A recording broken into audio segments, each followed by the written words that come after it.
d'or, c'est-à-dire que les gens, ils avaient la possibilité de prendre, de vendre, ils étaient riches. Et à l'époque, c'est lui qui gouvernait, c'est lui qui avait l'autorité, c'est lui qui avait tout. C'était Crésus. Alléluia. Amen. Et c'est de là qu'on a créé la monnaie. Amen. Hein? Sartre. C'est là qu'on a créé la monnaie. Avec l'or, c'est la monnaie de Crésus. Amen. Hein? Si vous regardez l'histoire, vous verrez. Mais tellement qu'il y avait la richesse, ça a amené la jalousie. Les autres voulaient aussi venir dans cette ville parce qu'il y avait la richesse. Parce que je veux te dire une chose, tu es riche dans le Seigneur, bien-aimé. Même si matériellement tu ne le vois pas, tu es riche, bien-aimé. Même quand on entend les gens, celui qui Microsoft, comment il s'appelle? Bill Gates, bien-aimé dans le Seigneur. Bill Gates, c'est un milliardaire. Mais toi, tu es plus qu'un milliardaire. Amen. Parce que lui, quand il se bat dans ses calculs, toi, Dieu te met la paix dans le cœur. Amen. Alléluia. Lui, il est en train de pleurer, de vouloir se suicider, mais toi, Dieu met la paix dans ton cœur. Tu es plus précieux parce que tu es riche. Mais nous ne voulons pas comprendre que nous sommes riches. Nous laissons que l'ennemi vienne voler cette richesse. Nous ouvrons les portes pour que l'ennemi rentre et qu'il nous vole, qu'il nous dépouille. Et pourtant nous sommes puissants. Donc dans cette ville, il y avait 3 murailles. Et il y avait la ronde, les policiers, enfin, les sentinelles à l'époque, ils étaient là en train de faire la garde. Et Alexandre, le grand, il dit comment faire pour assiéger cette ville. Il a cherché par tous les moyens et il a envoyé des guetteurs. Il a envoyé des gens. Alléluia. C'est pourquoi avant de commencer, j'ai dit comprenez ce message spirituellement. Alléluia. Amen. Il a envoyé des messagers, il a envoyé ces guetteurs pour voir comment pouvoir rentrer à l'intérieur. Et pourtant, il y avait les murailles. Tu as le Saint-Esprit en toi. Mais comment le démon peut-il faire, l'ennemi peut-il faire pour qu'il puisse t'avoir, pour qu'il puisse prendre ce que tu as, pour qu'il puisse t'amener dans le péché, pour qu'il puisse te pousser, que Dieu te dise, tu es mort.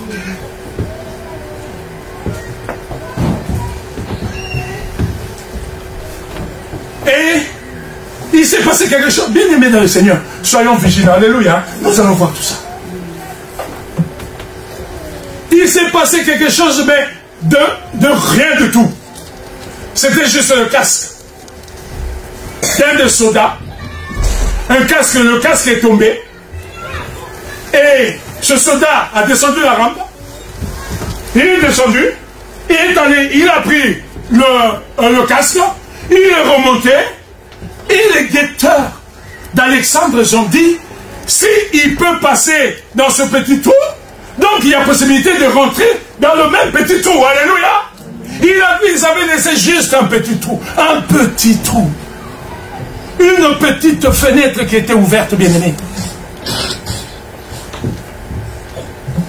Une toute petite fenêtre. Une toute petite porte qui était ouverte à cet endroit-là. Ouverte. Et ils sont repartis vers leur maître pour dire, nous avons trouvé où, comment rentrer. Et dans la nuit, Alexandre le Grand a envoyé le commando. Une équipe de commando. Et c'est cette équipe-là qui est rentré par le trou. Ils ont assiégé un sarde et il a pris le pouvoir. Alléluia. Tu es fort, bien-aimé, mais tu as un trou. Tu as une porte d'ouverte. Tu as une fenêtre d'ouverte. Toi-même, tu connais là où ta porte est ouverte. Tu sais. Même si moi je ne sais pas, mais toi tu sais. Là où ta porte est ouverte. Amen. Tu peux beau crier, bien-aimé. Tu peux beau chanter. Moi je ne te vois pas. Je ne te connais pas. On se voit peut-être le dimanche. On se croise dans la route. Mais il y a quelqu'un qui te voit et il y a quelqu'un qui dit je connais. Amen. Il dit je connais ta conduite. Regardez comment nous sommes tous ici là. On dirait des saints. Alléluia. Là, sur aussi, il prend la photo, on met là. Regardez comment on est ici là. Des saints. Sortons seulement de cette porte. Quelle sera notre conduite? Quelle sera notre conduite? Quelle sera ta façon d'agir? Parce qu'il y a une sœur qui t'a mal parlé. Comment tu vas agir? Et pourtant à l'église tu étais une sainte. À l'église tu étais un saint. À l'église tu avais peur de ce Dieu-là. Et dehors il n'est pas là.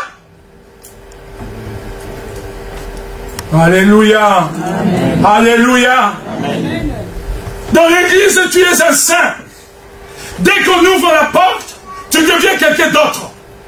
Et mais c'est là où Dieu dit, tu ne vis que par apparence. Tu es un tombeau blanchi.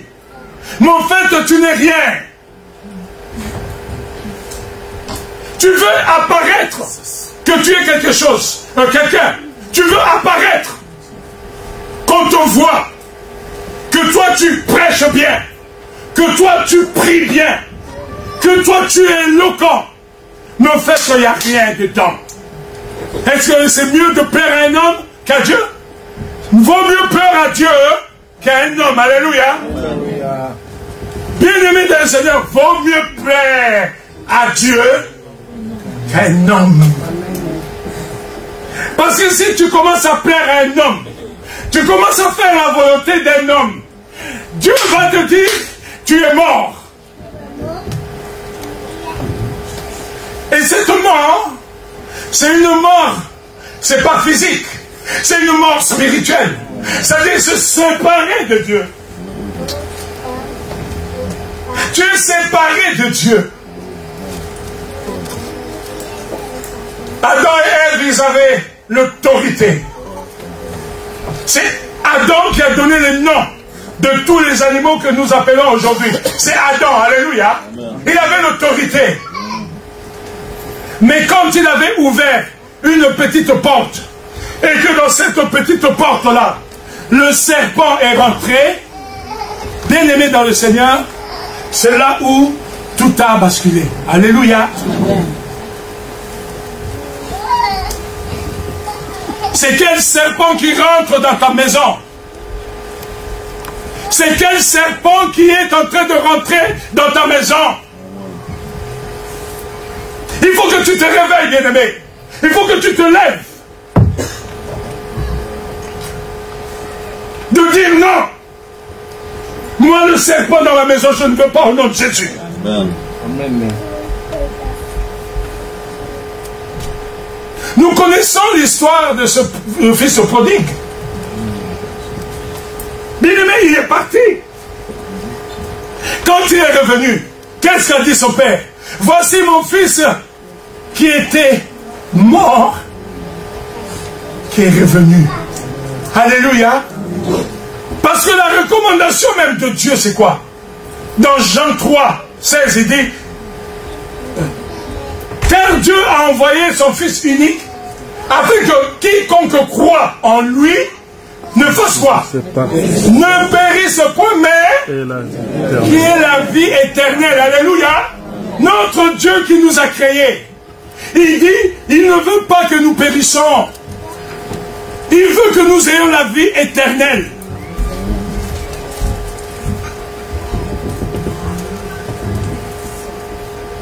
Mais dans cette vie éternelle, si tu ne prends pas soin de toi, bien-aimé, tu mourras.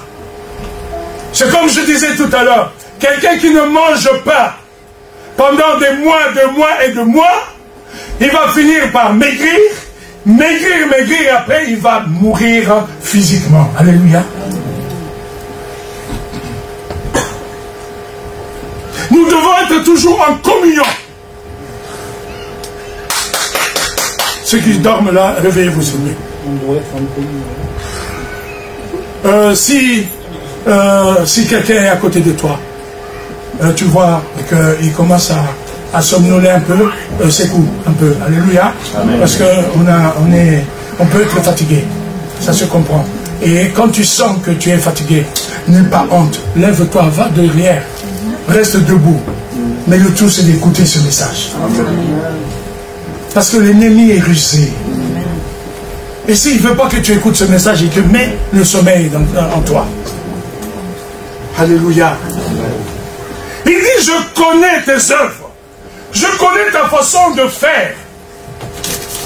Je connais comment tu te conduis. Je connais comment tu te conduis.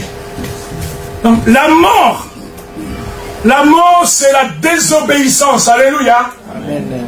Quand on désobéit à Dieu, on ne fait pas sa volonté, bien-aimé dans le Seigneur. Hein? On est mort. Bien que vivant, hein? Mais on est mort. Bien que vivant. Mais en fait, tu es mort. Les gens te voient en bonne santé, mais oh, tu es déjà mort. Tu exaltes. Parce que toi, tu te crois encore, mais tu es mort. C'est ta chair qui fait tout ça. Le Saint-Esprit n'est plus là. Il t'a abandonné. Il t'a laissé seul. Parce que tu as fait rentrer le serpent dans ta maison. Parce que nous avons fait rentrer le serpent dans notre église. Alléluia. Alléluia. Amen.